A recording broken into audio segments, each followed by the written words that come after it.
If anyone told me I'd one day be the center of attention at St. Clair's Academy, the most elite school in the country, I would have laughed in their face. I was just Anna Malik, the quiet scholarship girl who lived with her aunt in a cramped apartment working part-time shifts at a cafe to make ends meet. St. Clair's wasn't meant for people like me. It was the playground of the rich, the heirs, the celebrities' kids. Students arrived in chauffeur-driven cars, wore designer shoes worth more than my entire wardrobe, and threw birthday parties that made Instagram explode. And yet, somehow, my life changed overnight.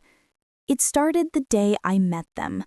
3 boys, 3 billionaires, 3 legends whispered about in hushed tones in the marble hallways of St. Clair's.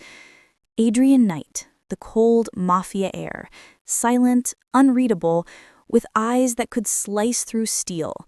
Rumor said his family controlled half the city's underground empire. He was dangerous, off limits, but every girl secretly wanted him.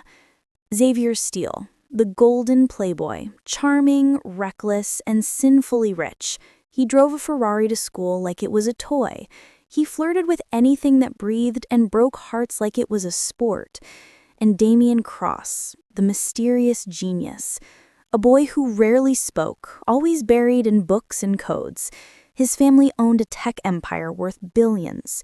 He had the face of an angel, but the aura of someone who could burn the world down if provoked.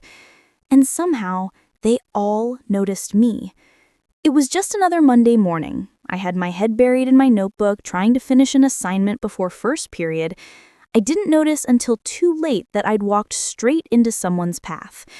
My notebook slipped from my hands, my pens scattered across the marble floor. I crouched down to pick them up when I felt a shadow fall over me. "Watch where you're going," a low voice said. I froze. My heart hammered as I looked up into the stormy gray eyes of Adrian Knight. He wasn't just looking at me, he was dissecting me, like I was some puzzle he wanted to solve. I'm sorry, I stammered. He didn't bend down to help me. He didn't move. He just watched as I scrambled to gather my things, my fingers trembling under his gaze. When I finally stood up, clutching my notebook, he leaned in, so close I could feel his breath on my ear. "Be careful, Anna Malik," he whispered, his tone unreadable. "This school eats the weak alive." And just like that, he walked away. How did he know my name? By lunch, the incident had already spread like wildfire. Whispers followed me down the hallways. "Did you hear? Adrian actually spoke to her? Who even is she? A scholarship nobody? She won't last a week." I ignored them and tried to focus on my tray of food. But as I sat alone at the farthest table, another presence dropped into the seat across from me. "New girl, huh?" a cocky voice said. I looked up to see Xavier Steele, his perfect smile flashing like he knew the world belonged to him, his arm casually draped over the back of his chair as if this was his kingdom and I was his new entertainment. "You've got guts," he said, smirking. "Catching Adrian's eye on your first day? Not many survive that." "I didn't catch his eye," I muttered, stabbing at my food. "But trust me, sweetheart," Xavier leaned closer, his voice dropping. "When Adrian looks at someone, it means something. You should be careful. Unless," his smirk widened, "you'd rather hang out with me. I'm way more fun." Before I could answer, another figure slid into the seat beside me. He didn't even look at me at first. He just placed a book on the table, flipping it open. The air around him was different. Quiet, intense, like he was both here and somewhere else entirely. Finally, he spoke without raising his head. "She's not interested in clowns, Xavier." I blinked. Xavier's faltered. "Excuse me?" Damien turned a page, calm as ever. "You heard me." Then his dark eyes finally lifted to mine. "Anna, right?" I nodded slowly. His gaze softened, just a fraction. "Ignore him. He doesn't know when to shut up." And just like that, my world tilted on its axis. From that date on, everything changed. I wasn't invisible anymore. Everywhere I went, they were there. Adrian, silently watching from the shadows, like a predator stalking prey. Xavier, loud and teasing, constantly trying to make me laugh or blush. Damien, quiet but protective, stepping in whenever someone tried to mess with me. The school noticed. Oh, they noticed. Girls who had never spared me a glance suddenly looked at me like I was their worst enemy. Rumors spread. My locker was vandalized. Nasty notes slipped under my books. But no one dared cross me too far, because every time they tried, one of the three stepped in. It was terrifying and intoxicating. One Friday night, I stayed late in the library. By the time I left, the campus was dark and empty. I was heading toward the gates when I heard laughter, familiar laughter. I froze. It was coming from the old music room. The door was slightly open. Against my better judgment, I peeked inside. And what I saw made my stomach drop. My so-called best friend Lily and Xavier's arms. They were kissing, laughing, whispering like lovers. My chest ached. I wasn't even sure why. It wasn't like Xavier and I were together, but still, he'd flirted with me, chased me, made me feel like I was special. And now? Jealous, a deep voice murmured. I spun around, straight into Adrian. He was watching me with those piercing eyes, expression unreadable. My throat tightened. No, I don't care. Good. Because if you were mine, Anna, I'd never let another man touch you. My breath caught, my heart pounded, and for the first time I realized I wasn't just caught in their game. I was the prize. The next week was chaos. Xavier tried to explain, but I ignored him. Lily avoided me. Damien grew more protective. Adrian became something else. One night I got a text from an unknown number. Meet me at the old fountain, midnight. Come alone. .A. I thought it was Adrian, but when I arrived, the fountain was deserted. Then suddenly, hands grabbed me behind, a cloth pressed over my mouth. Darkness swallowed me whole. The last thing I heard before everything faded was a cold, familiar voice whispering, "She was warned. Now she's mine." When I woke up, the air was damp and the smell of concrete and gasoline filled my lungs. My wrists were tied and a dim light flickered above me. My heart pounded so loud I swore it echoed off the walls. The last thing I remembered was the fountain, the hands, the voice that promised I was his. My chest tightened with dread. A shadow moved across the room, and when my eyes adjusted, I saw him, Adrian Knight. Except this wasn't the Adrian I'd seen in the hallways, silent and unreadable. This Adrian was raw, dangerous, and untamed. His shirt sleeves were rolled up, veins prominent on his arms, and his eyes burned like storms ready to destroy. "You shouldn't have ignored the warning," he said calmly, though his voice dripped with menace. My throat went dry. "What do you want from me?" He walked closer, crouched until his face was only inches from mine, and studied me like I was something precious and forbidden all at once. "I want what's mine." My pulse raced. "I'm not yours, Adrian." His smirk was slow, chilling. Not yet, but soon. He didn't hurt me. Instead, he untied my wrists and handed me a bottle of water. His touch lingered just a second longer than necessary. Confusion tangled in my mind. If this was a kidnapping, why did he treat me like I was glass he didn't want to break? Before I could ask more, the door banged open, and Xavier stormed in. His eyes were wild, his voice desperate.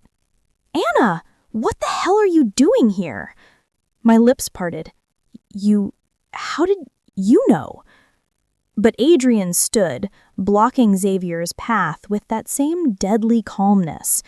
She came because I wanted her to. "You don't own her," Xavier spat, his usual playful tone gone, replaced with something sharper, almost feral. Adrian tilted his head. "Funny, you didn't seem to mind playing with her feelings while kissing her so-called best friend." Xavier flinched like he'd been punched. His eyes flicked to me, filled with guilt. "Anna, I swear it wasn't what you looked like. Lily, she tricked me. Please, you have to believe me." I shook my head. I don't know what to believe anymore.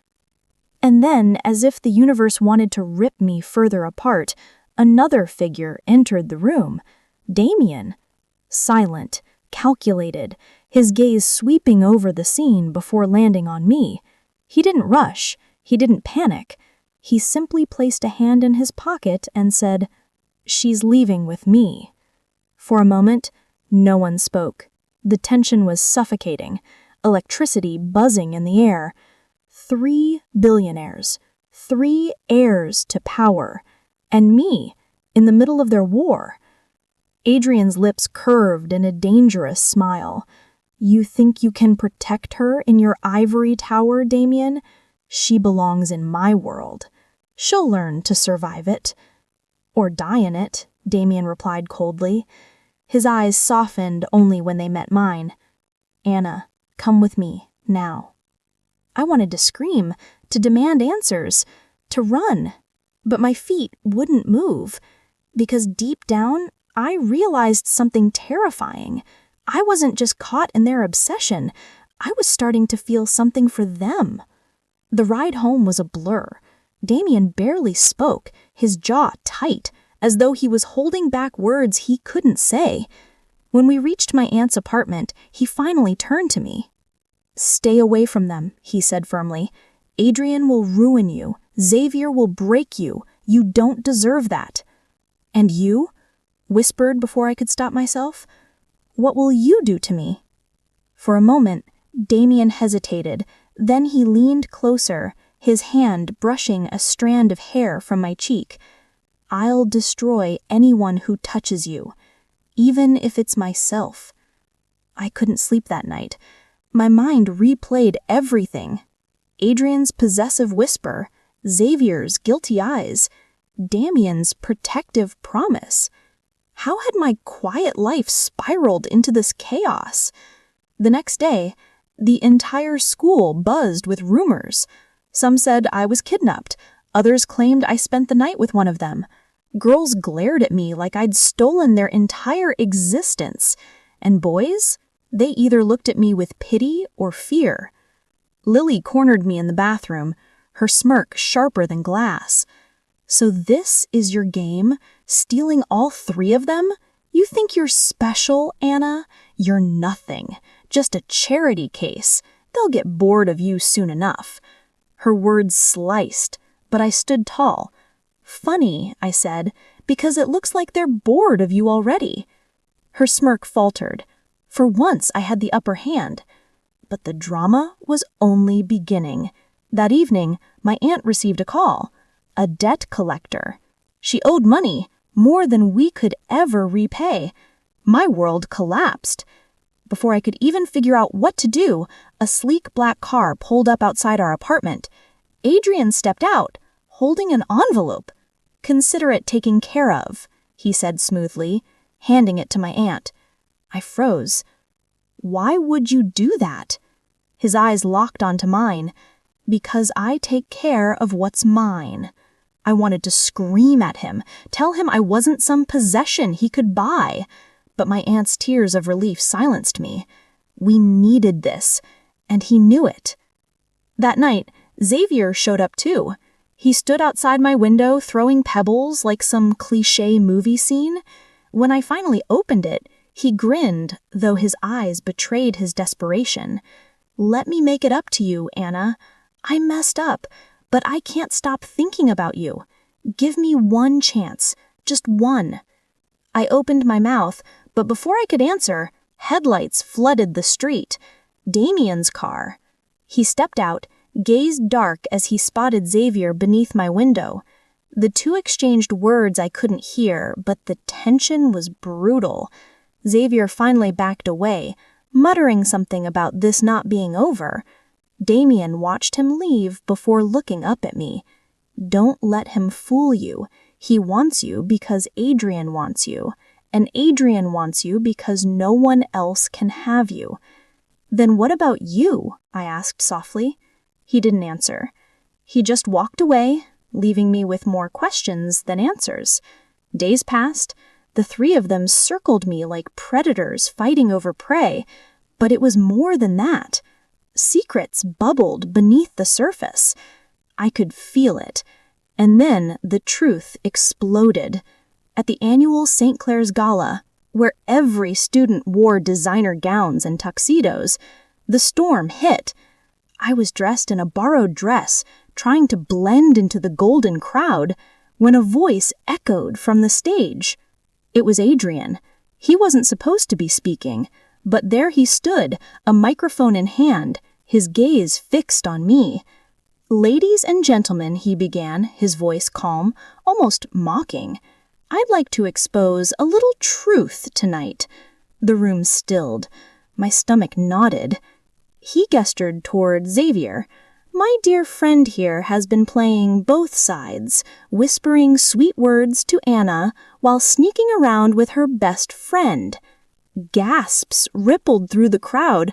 My chest tightened. Xavier shot up, furious. "You bastard, you set me up!" Adrian smirked. "Did I? Or did you do that all by yourself?" But before anyone could process, Damien stepped forward, his voice cutting through the chaos. "Enough, Adrian. If you want to expose someone, start with yourself. Tell everyone why you're so obsessed with Anna. Tell them the truth about her family." The room went silent. My heart stopped. "What truth?" I whispered, but neither of them answered. Adrian's eyes flicked to mine, softer now, almost pained. "Not here," he said, "but soon you'll know everything." The gala ended in chaos. Xavier stormed out, Damien disappeared, and Adrian vanished into the night. I was left with whispers surrounding me, the spotlight burning into my skin. Later that night, my phone buzzed with a message, no name, just words. "Meet me at the docks, midnight. Come alone, or your aunt pays the price." Fear choked me, but I went. The docks were cold, empty, the water lapping against wood, and then I saw them, Adrian, Xavier, Damien, all standing there, facing each other like enemies ready to kill. "You shouldn't have come," Damien muttered, stepping toward me. "She had to," Adrian said darkly, "because this is bigger than her, bigger than us. Anna isn't just some scholarship girl. She's the key to everything." My legs wobbled. "What are you talking about?" And that's when the gunfire started. Chaos erupted. Men in black masks swarmed from the shadows, guns blazing. Adrian pulled me down, shielding me with his body. Xavier fought like a madman, fists flying. Damien pulled a gun from his jacket, eyes blazing with fear. The world slowed as the gunfire echoed across the docks. My ears rang, my lungs burned, and the smell of gunpowder stung my nose. I crouched low, heart hammering, while Damien fired with terrifying precision, each shot clean, controlled, merciless. Xavier grabbed a metal pipe from the ground and swung wildly, reckless but brave. Adrian stayed in front of me, shielding me with his body even as bullets chipped the wooden crates around us. When the last masked man fell, silence descended, broken only by the crash of waves. I was shaking, adrenaline burning through me. And then I saw it, the blood seeping through Adrian's shirt. "No!" I cried, reaching for him. He grabbed my wrist, his eyes locking with mine, steady despite the wound. "Don't waste tears, Anna. I told you, you're mine, even if it kills me." Damien rushed over, ripping fabric to press against Adrian's wound. "Shut up and hold still," he snapped. But then his gaze met mine. You need to hear the truth, now." My chest tightened. What truth? Xavier stood, panting, sweat dripping, his shirt torn. His voice was bitter. "That you were never just some scholarship girl." "What?" I whispered, trembling. Damien's jaw clenched. "Your father, Anna, he wasn't some nobody. He was one of us, a powerful man who walked away from this world. Adrian's family, Xavier's family, mine, we've all been circling you because your bloodline means something." My legs wobbled. "You're saying all of this, all of you?" Adrian's voice was ragged but firm. "No, don't listen to him like it erases what I feel. Yes, it started because of who you are, but it became something else. I want you because you're you, because you fight, because you shine, because you're the only thing in my darkness that feels real." Xavier stepped forward, his face desperate. "And me, Anna, I screwed up, but I can't lose you. You make me want to be better. You're not just a game to me anymore. You're everything." Damien rose, eyes cold steel, softened only by the way he looked at me. "You don't belong in their chaos. With me, you'd be untouchable. I wouldn't let anyone harm you. Not them, not their families, not even myself. I'd burn the world before I let you fall." My heart was tearing in 3 directions, each word cutting me deeper. They weren't just fighting each other anymore. They were fighting for me. Tears blurred my vision. "Stop! All of you, just stop!" The docks fell silent. The waves crashed. My breath came in ragged sobs. I never asked for this war. I never asked to be a prize you fight over. I wanted love. Real love, not chains dressed as devotion. Adrian's jaw tightened, pain flashing in his stormy eyes. Xavier dropped his gaze, shame burning his features. Damien stayed still, unreadable, waiting. And in that moment, clarity cut through my chaos. I turned to Damien. "You're right. I don't belong in their chaos, but I don't belong in yours either. I belong to myself." His eyes widened slightly, the smallest crack in his armor. I faced Adrian, voice trembling. "You shielded me with your body. You'd bleed for me, but I can't live in a cage of obsession." Then Xavier. "You wanted me when it was convenient, when it fed your ego. That's not love. That's hunger." The silence afterwards was deafening. I stepped back, the night air cold against my skin, my heart pounding. I choose me. For once in my life, I choose me. For a moment, no one moved. And then Damien chuckled softly, darkly, shaking his head. "Strong. Just like him. You really are your father's daughter." Adrian's expression twisted with something between pain and admiration. "Then fight for yourself, Anna. But know this, I'll never stop wanting you." Xavier turned away, fists clenched, whispering so low I barely heard.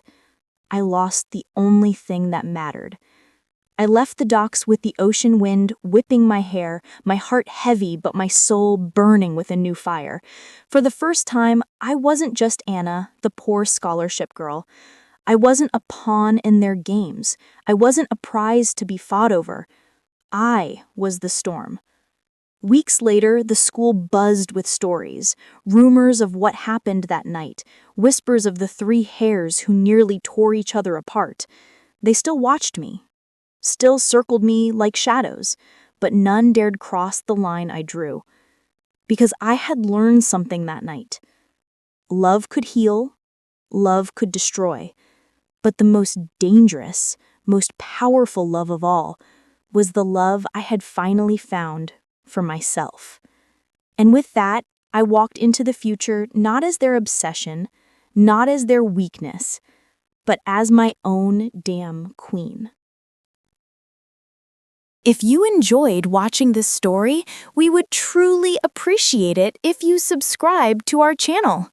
Your support means the world to us and keeps us motivated to create more emotional and inspiring stories for you.